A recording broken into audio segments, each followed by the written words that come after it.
Bon, salut à toi qui nous écoute aujourd'hui. Donc, on va discuter d'un sujet dont tout le monde est concerné. Donc, en gros, certains ils en ont beaucoup, d'autres en ont un peu moins, mais nous, on veut tous en avoir un peu plus. Et aujourd'hui, avec moi, j'ai Clé Verda, qui est comptable de formation et de profession, et Boris, qui, à travers son expertise, à travers son expérience, il a développé une certaine expertise. Donc, on va parler aujourd'hui d'argent. Donc, sans plus tarder, on va rentrer dans le sujet. Et la première question que j'aimerais vous entendre là-dessus, c'est qu'est-ce que la Bible nous dit quand on parle d'argent?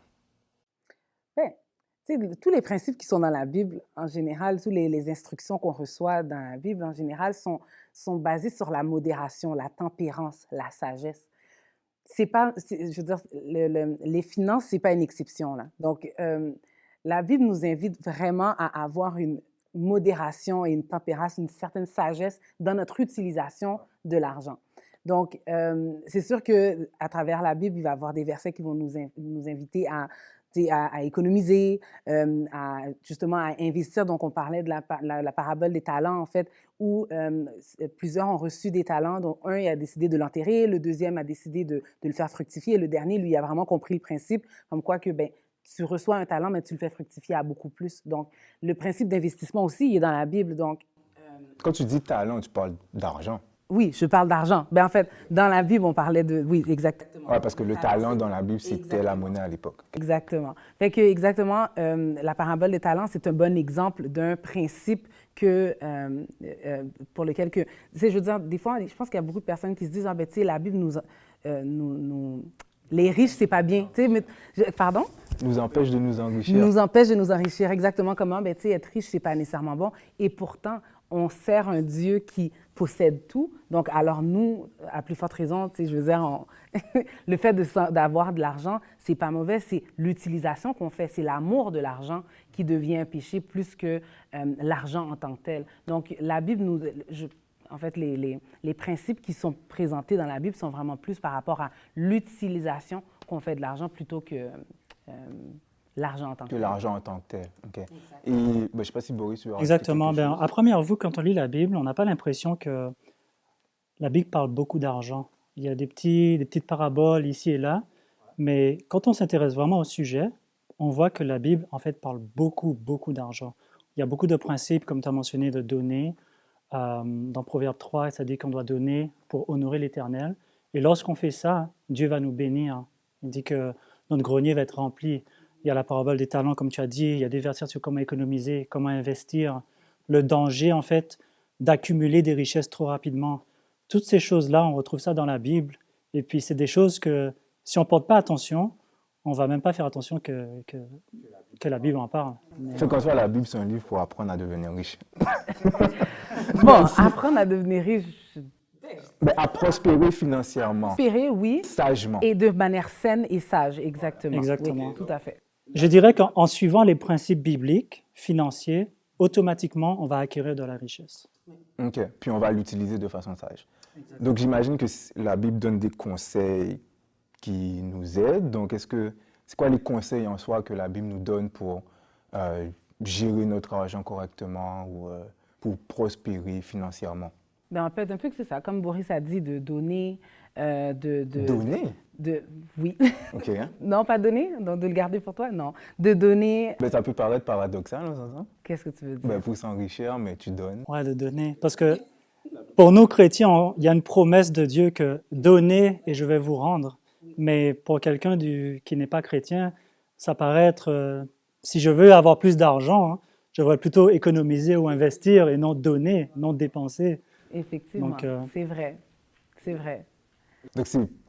Donc, OK, le premier principe, c'est d'être généreux, de donner. Ouais. Puis, je pense que le principe derrière ça, justement, c'est d'être capable de pouvoir vivre en dessous de nos moyens, de pas vivre au jour le jour. Le principe de donner, dans le cadre de la dîme et des offrandes, je donne à Dieu et donc je fais un sacrifice. Donc je suis plus... Ça permet en fait d'enlever, je ne vais pas dire l'adoration de l'argent, mais de rendre l'argent comme... C'est pas la chose la plus À importante. sa juste place, je pense. Exactement. Bon, tu as parlé un peu de dîme, on va en revenir tout à l'heure, mais Si vous deviez me conseiller, moi, pour améliorer ma manière de gérer mon argent, et comme vous avez dit que la Bible donne des conseils, fait on a parlé de donner, tu as parlé de vivre en dessous de ses moyens, ce qui a autre chose, peut-être une pratique. Plus pratique. C'est ça. OK, vous n'êtes pas... Ben, moi, je dirais qu'il y a 4 principes qui sont assez clairs et qu'on retrouve dans la Bible. Le premier principe, c'est de donner, comme on disait. Non, mais si j'ai pas. Si j'ai pas, comment je donne si j'ai pas? Ben, tu donnes par rapport à tes revenus. Puis, un autre principe, justement, c'est de travailler. Parce que la Bible dit que celui qui ne travaille pas ne doit pas manger. Donc, Dieu nous a créés pour qu'on puisse travailler. Donc, toi, tu dois travailler pour avoir un salaire, pour avoir un revenu. Et lorsque tu reçois ce revenu-là, on a plusieurs principes. Donc, le premier, c'est de donner. Le deuxième, c'est d'économiser. Le troisième, c'est d'investir. Et le quatrième, c'est la responsabilité que tu as de prendre soin de ta famille et de tes proches, en fait. OK. Donc, investir, ouais, dans l'autre, donner... Donner, économiser, investir et prendre soin des siens. OK. Puis, tu as mentionné un peu, tu as parlé de dîme, fait que, bon, on va parler de ce sujet. Dans le milieu chrétien, ça peut parfois être un sujet dont on ne parle pas beaucoup. Mais c'est quoi la dîme? C'est quoi, est-ce que tu peux dire rapidement, c'est quoi la dîme? Donc, si je peux partager le Proverbe 3, versets 9 à 10, qui dit « Honore l'Éternel avec tes biens et avec les prémices de tout ton revenu. Alors tes greniers seront remplis d'abondance et tes cuves regorgeront de mou. » Donc, dans ce verset, on apprend que retourner sa dîme, c'est une façon d'honorer Dieu, de reconnaître que tout ce qu'on a, tout ce qu'on obtient, ça vient de Dieu. Donc, c'est une façon d'adorer Dieu. C'est un acte d'adoration. OK, donc dîme, prémisse, c'est 10%, c'est ça? Oui, la dîme, c'est un mot qui veut dire 10%.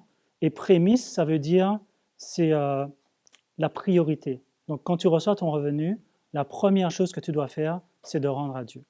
OK, ce qui passe en premier. Exactement. OK, puis, est-ce que c'est important? Puis, en quoi ça le serait? Je veux dire, Dieu, il est riche, comme on a dit au début, fait que pourquoi il voudrait notre argent? Bien, je vais répondre à celle-là, en fait, mais pourquoi Dieu voudrait notre argent? Bien, en fait, tu sais, tantôt, on parlait de l'amour de l'argent. En redonnant à Dieu comme ça enlève le focus sur nous. Tu sais, dans le sens qu'on reçoit l'argent, puis on est beaucoup dans une société comme individualiste, là, une société où c'est moi, moi, moi, moi, moi, donc mes richesses, mon argent, ma maison, mes ci, mes ça. Donc, ça enlève le focus sur toi quand tu sais que je dois redonner pour l'évangélisation, pour le travail, pour que le travail de Dieu puisse continuer. Donc, ça enlève tout le spotlight sur toi, puis ça permet, tu sais, justement, de penser aux autres qui n'en ont pas. Donc, ça donne cette... je trouve là, que ça permet justement d'enlever le focus sur toi, là. Et éviter que tu tombes dans l'amour de l'argent. OK. C'est... OK. Fait que, ben, si on va peut-être, je n'ai pas envie de vous mettre mal à l'aise, on s'entend, mais si on parle un peu de fidélité, parce que c'est bien beau de dire donner, mais parfois on a un peu du mal à donner. Je veux dire, mettons, je gagne $2000, puis je dois donner, c'est quoi, c'est 10%, $200. Ben, $200, c'est quand même une bonne somme d'argent, non? Fait que, est-ce que, peut-être dans vos expériences personnelles, est-ce que vous avez toujours eu cette facilité à être fidèle dans la dîme et les offrandes? Si oui, comment? Sinon, comment vous avez fait pour grandir dans cet aspect-là? Bien, moi, pour être très franche, là, on va être franc, là, c'est sûr qu'il y a eu des moments où j'étais peut-être moins fidèle par rapport à ma dîme, mais je finissais toujours par me dire, bien, OK, tu as quand même 100%, tu sais, tu as quand même 90% qui te reste, là. Fait que quelque part, soit tu gères mal ton argent, parce que je me dis 10%, on s'entend que c'est... Je sais que pour certaines personnes qui probablement vivent peut-être des situations plus difficiles, ça peut représenter une somme énorme. Mais on s'entend que lorsqu'on parle de la gestion de l'argent, mais à quelque part, si ce 10%-là est vraiment primordial dans tes finances, bien, peut-être qu'il faut revisiter un peu le budget familial ou peut-être ton budget et voir est-ce qu'il y a quelque chose que je dépense qui est futile. puis que justement prends cet argent de dîme-là. Donc moi, c'était comme ça que je l'ai fait pour moi, en fait. C'était plus le principe que j'ai eu. Je me suis dit, ah, mais j'arrivais puis je me disais, ah, ben, tu sais, non, je ne peux pas donner ma dîme cette semaine, je ne peux pas la donner. Puis finalement, je me suis dit, OK, non, prends 2 secondes, là, c'est quand même 10 il y a quand même 90 qui te revient, là. T'as quand même, si tu reçois 1 000 $, tu as 900 $ qui t'est revenu. Fait que sur 900 $, si tu ne peux pas gérer ce 900 $, comment Dieu peut te donner plus? Tu comprends? Donc, si le 90 tu ne peux pas gérer le 90 pourquoi Dieu t'en donnerait? Ouais, ça me fait penser à une histoire que j'avais entendue qui m'avait aidé un peu à comprendre le principe de la dîme. C'est comme un père qui amène son enfant au McDo, puis il lui achète son menu, et en voiture, il essaie juste de prendre une frite, puis son enfant lui tape la main. Fait que c'est un peu la même chose, où Dieu, il nous donne, je pense qu'il y a un verset dans la Bible, je ne sais plus où il est, mais où c'est David qui dit que nous recevons de toi tout ce que nous te donnons. Et c'est un peu le même principe où Dieu, il nous donne, puis il veut juste prendre une frite. Puis parfois, on a du mal à donner juste une frite. La frite. T'as le bocal au complet, là, de frites, là. C'est pas assez pour C'est pas assez, exact. Ouais. Puis ouais, je rejoins vraiment la dimension où il faut peut-être repenser un peu ce qu'on a besoin. Puis je trouve que ça rejoint le principe que Boris a dit de vivre en dessous de ses moyens. Je sais pas si Boris... Je trouve aussi que c'est un test de foi. Parce que comme tu disais, quand on a des difficultés, Dieu nous dit « donne et je vais prendre soin de toi ». Donc, même dans la difficulté, c'est un test de notre foi. Est-ce qu'on fait vraiment confiance à Dieu? Est-ce qu'on fait vraiment confiance à cette promesse-là qui va pourvoir à nos besoins dans toutes choses? Puis il y a aussi un autre verset qui me vient en tête, c'est que, je ne sais pas exactement c'est où dans la parole de Dieu, mais ça dit que si on est fidèle, si on n'est pas fidèle dans les petites choses, on ne va pas être fidèle dans les grandes choses. Donc des fois, on pense que quand j'aurai beaucoup d'argent, là, je vais donner. Mais ça, c'est faux. Si je suis infidèle avec peu, je vais être infidèle avec beaucoup, parce que le 10% de 100 000 $, ça va être beaucoup plus, ça va être « oh, wow, est-ce que je vais vraiment donner tout cet argent-là » C'est un principe à adopter dès le départ. OK. Et tu as partagé un peu ton expérience, Cléverda, et si vous devriez peut-être donner un conseil à un jeune, à un moins jeune, qui struggle un peu à ce niveau-là, parce que tu as mentionné la dimension de foi, c'est-à-dire que la personne doit avoir la foi pour le faire, ou est-ce que tu peux le faire sans la foi? Tu peux le faire sans la foi. Ça peut juste être un test. Des fois, Dieu nous demande de le tester pour voir s'il est bon. Et je pense que dès qu'on retourne la dîme, moi j'étais catholique et puis je ne donnais pas vraiment 10% de mes revenus au départ. Puis quand je suis devenu adventiste, je trouvais que 10% c'était une grosse somme. Mais ça t'a fait mal, c'est quelque chose, on s'habitue là, et puis j'ai toujours donné 10%, et puis je n'ai jamais manqué de rien. Dieu a pourvu à mes besoins. Donc, ça t'a jamais arraché le cœur de donner? Au départ, c'est difficile, parce qu'il y a cette attache à l'argent. Mais comme je disais au départ, le principe, je pense que ce principe-là, c'est pour briser cet attachement qu'on a à l'argent. Puis ça aide. Puis ça brise le cœur aussi parfois. Et fait que du coup, c'est ça que si tu devais justement encourager un jeune, c'est ça que tu lui dirais, de faire une expérience avec Dieu. Oui. Mets ton Dieu à l'épreuve. Mets-le à l'épreuve. Mets ton Dieu à l'épreuve et tu vas voir. Des fois, on a l'impression qu'on donne puis on s'appauvrit, et au contraire.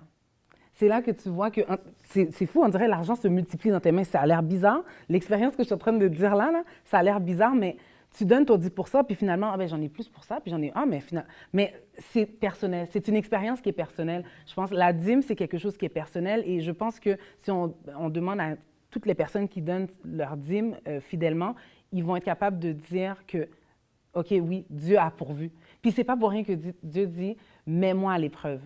Mais j'aime beaucoup ce que tu dis. Tu dis Dieu a pourvu, mais je pense que Dieu pourvoit aussi parfois de façon non financière. Je veux dire, quand j'étais encore étudiant, puis que j'ai découvert justement ce principe-là, c'est mon père qui pourvoyait à mes besoins. J'étais comme, OK, bon, je vais quand même rendre la dîme, même si mon offrande ne sera pas très importante et tout, mais je vais quand même rendre la dîme chaque mois. Et je l'ai fait, et j'ai remarqué, après ça, j'avais rencontré quelqu'un, etc., qui recevait de l'épicerie du gouvernement parce qu'elle avait une condition de santé particulière. Et ce que j'ai trouvé fou, c'est que j'avais moins de revenus, mais que pendant peut-être sur 6 mois, je n'ai pas fait l'épicerie parce qu'elle me donnait tout le temps l'épicerie que je devais... elle me donnait son épicerie parce que je l'aidais et tout, fait qu'elle me faisait juste me donner l'épicerie. Je me suis rendu compte, c'est vrai que j'ai moins pour faire l'épicerie, mais j'ai même pas à le faire. Et j'étais comme, mais c'est longtemps après quand même que je me suis rendu compte que c'était Dieu. Mais ouais, j'aime beaucoup cette idée que Dieu pourvoit, et pas forcément financièrement, mais peut utiliser n'importe quel moyen pour pouvoir à nos besoins. Exact. Donc on a quand même abordé beaucoup de sujets là. On a parlé d'investissement, d'économie, de dîmes, de dons, que la Bible en soi, c'est un livre qui devrait nous aider justement à mieux gérer notre argent puis à prospérer financièrement et sagement, sainement. Est-ce que vous auriez un mot de la fin pour conclure la discussion? Bien que, comme tu as dit au début, Ludovic, que l'argent, je veux dire, on en a, tout le monde en a, je veux dire, non, mais on en a, il y en a qui en ont un petit peu plus, il y en a qui ont un petit peu moins, mais l'argent, c'est pas éternel. On ne meurt pas avec l'argent. Fait que oui, c'est vrai qu'on doit s'assurer d'avoir une saine gestion de nos finances et tout, mais l'argent n'est pas éternel, on ne meurt pas avec. Donc, le principe biblique ou le verset biblique qui me vient le plus à l'esprit, c'est « Amassez-vous pas des trésors sur la terre parce que la teigne, la ruine peut l'atteindre. » Donc, un feu peut passer, là, puis ton argent, il flambe. Là. Il y a plusieurs choses qui peuvent arriver. C'est tangible, c'est de l'argent, c'est pas éternel. Mais les trésors qu'on ramasse dans le ciel, c'est ça qui est le plus important. Donc, c'est pas mal ça, mon mot de la fin. Là. Merci, Cliverda et Boris, est-ce que tu as... Donc en fait, oui, il y a un aspect spirituel, je trouve, dans la gestion des finances et de l'argent. Jésus dit, là où est ton trésor, sera ton cœur.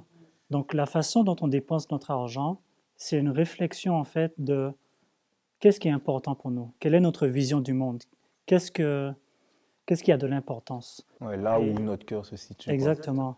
Et je pense que pour certaines personnes qui ont du mal à retourner leurs dîmes et leurs offrandes, c'est aussi un problème, c'est pas juste un problème d'argent ou de finances, mais c'est aussi un problème spirituel. Que si je suis tout le temps à courir après les choses matérielles, c'est sûr que j'aurai de la misère avec la dîme, les offrandes. Mais aussi dans 1 Timothée 6, que ça nous dit qu'on doit vivre dans le contentement. Donc, il y a beaucoup de principes qui sont liés au caractère, en fait, qui améliorent notre façon de gérer l'argent. Donc, est-ce que tu peux en énumérer un? Tu as dit qu'il y a beaucoup de principes. Par exemple, la patience. Si je veux donner juste un exemple comme ça, par exemple, ma femme, elle est très économe.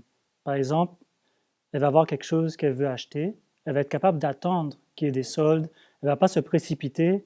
Donc, la patience, c'est un fruit de l'esprit. Donc, il y a plusieurs choses comme ça. Et puis, j'ai remarqué que beaucoup des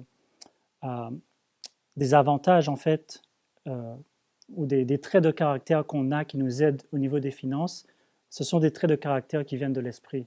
Donc, la patience, la modestie, vivre dans le contentement. On parlait de discipline. Exactement, la discipline. Oui. Donc, ce sont des choses... Donc, pour moi, c'est plus que de l'argent, c'est vraiment quelque chose de spirituel, que Dieu peut nous aider si on prie, si on demande le Saint-Esprit, de nous montrer qu'est-ce qui est important, puis où est-ce qu'on met notre argent. Donc, ce serait mon mot de la fin. Bon, je vous remercie. Ça a été bien le fun de discuter avec vous, puis surtout d'apprendre. Parce que on va continuer à dealer avec l'argent, là. Fait que je vous remercie de nous avoir suivis et je vous souhaite à la prochaine.